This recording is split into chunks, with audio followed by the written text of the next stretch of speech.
You're listening to an African Elements top news story for June 18, 2025. Please visit our website at africanelements.org for more daily news. Kenya refugee crisis, impact of aid cuts. The story of aid cuts to large refugee camps in Kenya is one that echoes deeply within the African diaspora. It is a narrative of resilience meeting escalating hardship. These critical reductions in support have created severe consequences, impacting essential services and the overall welfare of hundreds of thousands of our displaced brothers and sisters. Their struggle for survival, for basic dignity, parallels the ongoing fight for resources and recognition that has defined Black experiences across the globe. For example, in places like the Kakuma refugee camp, United States aid cuts have led directly to shortages in basic necessities. This means reduced food rations, causing widespread hunger and limited access to critical items such as sanitary pads. The lack of sanitary pads has a profound impact, particularly on young girls, forcing them to miss school during their menstrual periods and thereby jeopardizing their education. Furthermore, in Dadaab, additional cuts have drastically reduced food assistance, leaving refugees with only a mere 40% of the recommended minimum calorie intake. An e-voucher program, which was intended to help with nutrition, has seen its value plummet from $6 to $4 per person, making food insecurity even worse.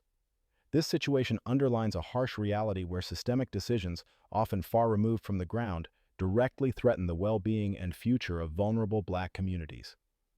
The impact of these aid cuts extends far beyond basic survival. It fundamentally jeopardizes the future of refugee children. Education, which is often a beacon of hope and a pathway out of poverty and displacement, is now under severe threat. Thousands of refugee children in both Kakuma and Dadaab face the real possibility of discontinuing their schooling. This is due to a profound lack of support for teacher salaries and essential educational materials. The progress made over many years in providing education, even in challenging camp environments, now hangs in the balance. This educational crisis has a particular resonance for African Americans and the broader African diaspora. We understand deeply how access to quality education has historically been a transformative force, as well as a battleground in our own communities. Denying Black children the opportunity to learn, regardless of their location, is a perpetuation of systemic injustice that limits their potential and entraps them in cycles of disadvantage. These aid cuts are not just financial decisions, they are choices that impact human dignity and the trajectory of an entire generation, reflecting broader patterns of marginalization that Black people have faced globally. Despite the severe challenges posed by aid cuts, Kenya has initiated a forward-thinking plan aimed at integrating refugees into its society.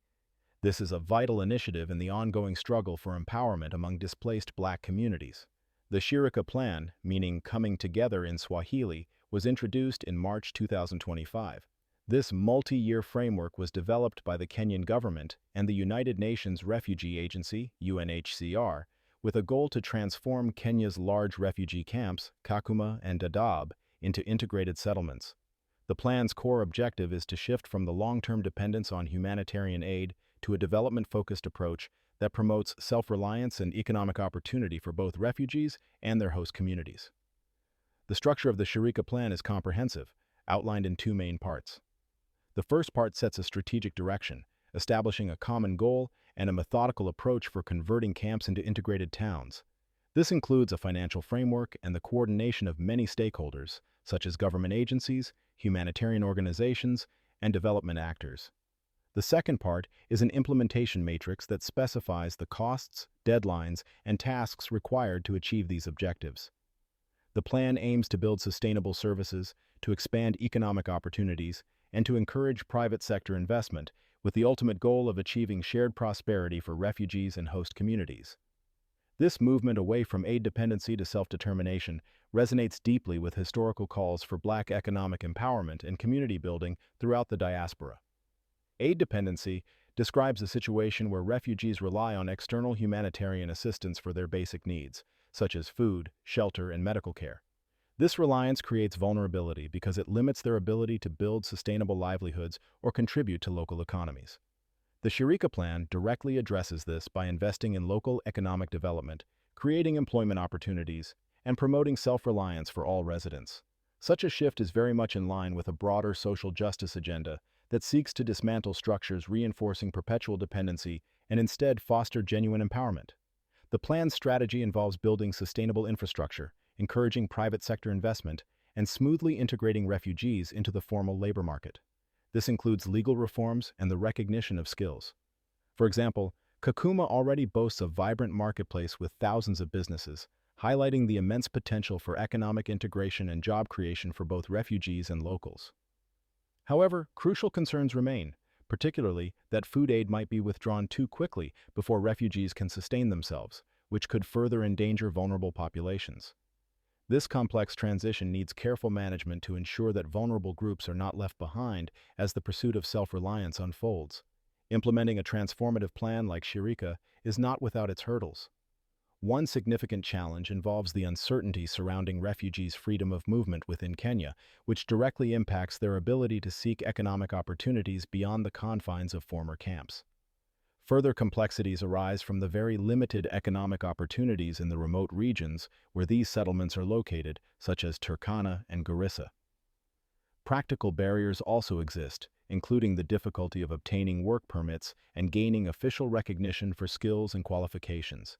These factors make true self-reliance an uphill battle for many. A critical concern, especially from an African diaspora perspective informed by historical struggles for agency, is the issue of inadequate consultation with refugees themselves. Reports suggest that refugees have not been sufficiently involved in the planning processes. This oversight is deeply problematic, as it risks undermining the plan's goals and perpetuating the marginalization of refugee voices. When crucial decisions are made without the full participation of those most affected, it reinforces power imbalances and can lead to solutions that do not truly meet community needs. This lack of robust engagement can mirror historical patterns of top-down decision-making that have often excluded Black communities from shaping their own futures. Refugee rights refers to the legal and human protections granted to individuals who have fled persecution or conflict. These rights include the fundamental right to seek asylum, protection from forced return to dangerous situations, known as non-refoulement, and access to basic human needs such as education, healthcare, and the ability to work and participate in society. When these rights are threatened, through actions such as limited mobility, barriers to employment, or a lack of legal recognition, it reflects broader global patterns of social injustice. Displaced communities often face marginalization and exclusion, similar to other vulnerable groups worldwide, including those who have historically suffered due to racial discrimination. The experiences of refugees in Kenya, predominantly from Somalia and South Sudan, resonate with the historical struggles of African Americans. Both groups have faced profound displacement, whether forced or economic, and systemic discrimination. The fight for refugee rights, which involves seeking self-determination and the ability to thrive, mirrors the ongoing quest for racial justice and equity within the African American community. The impact of United States aid cuts, while not explicitly tied to racial bias in the available reports, serves as a powerful reminder that foreign policy decisions can profoundly affect Black lives globally, necessitating a broader lens of social justice as we analyze their ramifications. This global interconnectedness means that supporting refugee rights in Kenya actively contributes to the larger movement for justice and liberation for all Black people. While the motivations behind specific United States aid cuts to Kenya are not detailed in the available materials, it is important to understand that such reductions often stem from shifting budgetary priorities, political ideologies, or broader foreign policy goals. However, from an African American social justice perspective, it is critical to examine how such decisions, regardless of stated intent, can disproportionately impact already marginalized groups, echoing patterns of systemic inequality observed domestically.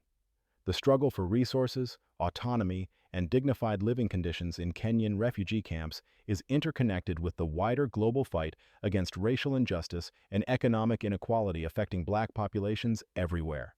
The Shirika Plan, with its push for self-reliance and integration, represents a proactive step by Kenya to address these systemic vulnerabilities. This strategy stands in contrast to the potential dependency created by aid cuts. It affirms a commitment to building a more equitable future for refugees and their host communities, emphasizing shared prosperity and opportunities. By understanding these dynamics, we can advocate more effectively for policies that prioritize human dignity and empower all Black people, whether in refugee camps, across the diaspora, or within our own neighborhoods. Copyright African Elements.